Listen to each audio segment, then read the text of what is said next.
Welcome back. So much more to come, including exactly what happened backstage at last night's star-studded National Television Awards. First, though, we're taking your calls on anger management and increasing stress levels in women. And Dr. Dawn is back alongside stress and anxiety expert Richard Reid. Good morning, Richard. Good morning. We've got Melanie on the line this morning. Good morning, Melanie. What's your story?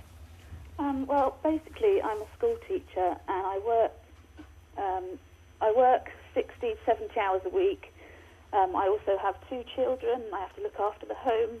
And I find that the thing that's making me angry is that it just never stops, it never ends. The work just goes on, and I have nothing to show for it because I'm having to pay rent and so I can't get a house. And then just to make it even more tricky, I've now found I'm pregnant. So what do I, at my root, I don't agree with abortion, but what do I do? Throw another child into it, and then I can't pay for my son to go to university, and I don't know what to do. It doesn't end. It feels like it's snowballing for you, Melanie. Yeah, absolutely, yeah. You sound like you're on the verge of tears. Is this how you feel a lot of the time? Yeah, and I mean, my employer's been really good. They've recognised that I'm struggling, and they're the people that suggest that I go to the doctor and take some time to sort myself out, because I'm actually really good at my job. Have you been to your doctor, Melanie? I have, yeah, but I can't take antidepressants because I'm pregnant. Okay, you don't necessarily need to take antidepressants. What we do, if you were my patient, what we do is we do a special scoring system. We ask you to fill in a form. It's called a PHQ-9. In fact, if anybody's listening to this and wants to do it, or if you Google in capitals PHQ-9, you'll get this sheet. And it asks you about how you feel about yourself, whether or not you're tearful, whether you have motivation, all those sorts of things. And on the back of the score, we can diagnose whether or not you are mild, moderately, severely depressed. And depression doesn't necessarily mean taking medication, actually. There are lots of things that we can do to help you. The last thing you feel like at the moment, because you don't feel you've got any time, but getting outside, getting some fresh air and some exercise will lift your mood. But you need help. You're in that really horrible sort of vortex where you just can't see your way out. It's not completely out of the question taking antidepressants if you're pregnant, and there are some that are better than others during pregnancy. The thing to me, and I'm sure to you as well, Richard, is that you are clearly really struggling. You're at breaking point, and there is a lot of help out there. Your GP will be able to access things. There's therapy, isn't there? And there are support networks, and you need help. You're trying to do everything all on your own, and nobody can do everything all on their own. Melanie, can you talk to your husband about any of this? The thing is, my husband, bless him, is always at the brunt of my short fuse that seems to just come out of nowhere, and he thinks, flipping it, well, where did that come from? Yeah. But it's just that it never ends. You work really hard, and then you come home, and there's a never-ending pile of stuff that needs doing, and then you see, without being, disrespect, there are lots of people unemployed for different reasons. They're sitting comfortably in a house, and I'm thinking, why am I working all the hours God gave to achieve nothing? Why? Why? I think, as Dawn said, Melanie, I think you've got quite a lot going on there. Quite a lot going on, absolutely. So I think you need to sort of try and break it down. At the moment, it sounds like you're tying all those things together. And even if you just take one of those things and trying to make some inroads on that, it will give you a bit of momentum, a sense that you're starting to overcome the issues. How much does your husband get involved in sort of supporting you with the things that are going on? He tries to, but I think the problem is obviously he works well. His job, the pressure is on me, because basically although he works, and he works full-time, he's in a very low-paid job. Right. And so the pressures for paying bills and for supporting my son through his A-levels and then going on is all on me. I mean, all I actually want to do is be a mummy. That's exactly what I want to do, but I can't. Melanie, I'm sure you're being a lovely mum. And actually, it might help, and I do a lot of this with patients, is write everything down. Yeah. There will be some things you can't do anything about, and you will have constraints financially and so on.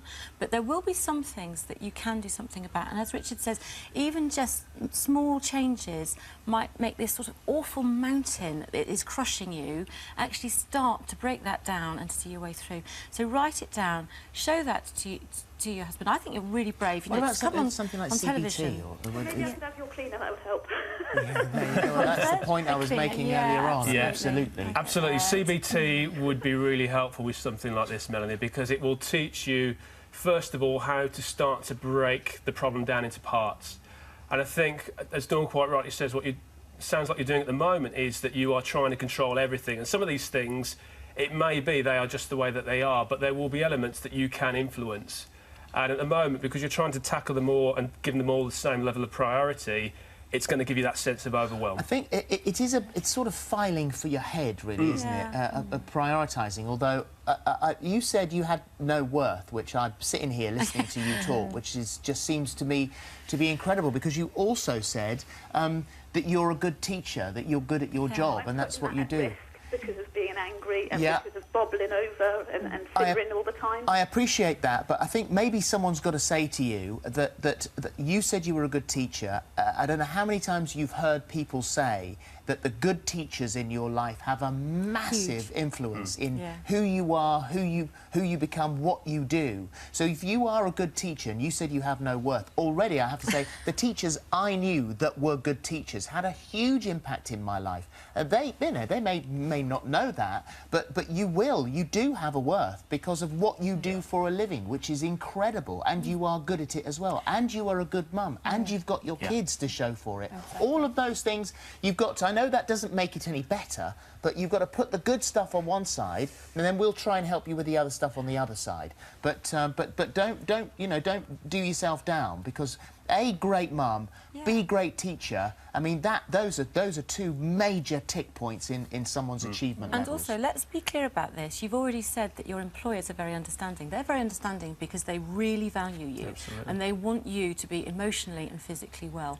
If they're offering you time out, take that time out. Take your foot off the throttle and just reevaluate. Take that time, make use of it, so that you can work out what things you can do something about.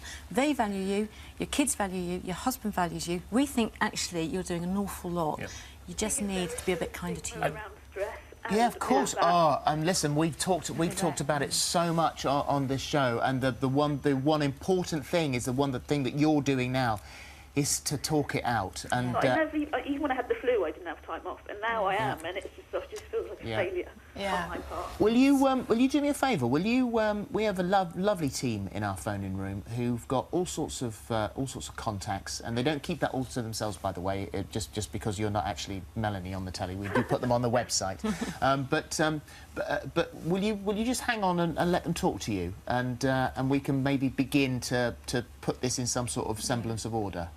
That would be, Stay where you are. I can't work out what I'm doing. All right. Well, stay where you are, and let's see if our team can step in and help. Thank you. Thanks so much, Melanie. Thank you. Anne, are you on the phone?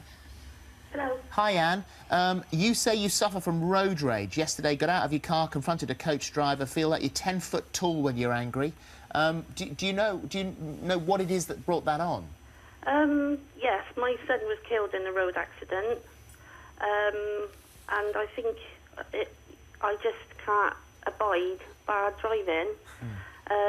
It's always in there. I think I've coped with his death to a degree, but it's always in my mind. Well, I mean, I think it always comes out when I'm driving. Yeah. I got out to people in the past. I can hold traffic up. As I say, I feel like about 10 foot tall, and I'm not afraid of anybody. Well, and I just confront them. Let's we've got to be reasonably smartish on this. Okay, it would be more surprising, I think, if she didn't have an issue, don't you? Absolutely. How long ago was it since your son died, Anne? 14 years. OK, so it's been a long time. Understandably, you would be upset about that. I appreciate that. But it sounds to me as though there's some residual trauma there, and this is something that would really lend itself to therapy.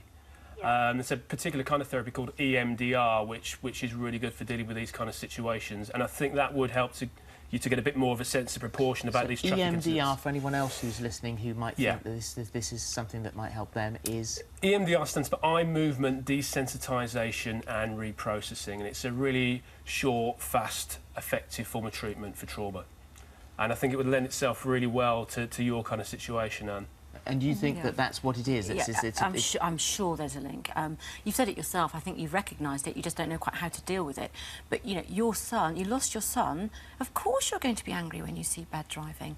And you just need some help to deal with that. You never get over losing a child. No person expects to bury their child. But there are things out there that can help you to manage the consequences. And I think speak to your GP and they'll know where to refer you. All right, guys, thank you. Thank you very much Thank indeed. you. Everyone who called today will get help, even if we didn't manage to get round to them. Yeah. Thank you very much. Thank you. And if you want more advice, of course, on anything that we've discussed, just head to our website. We're right back after the break.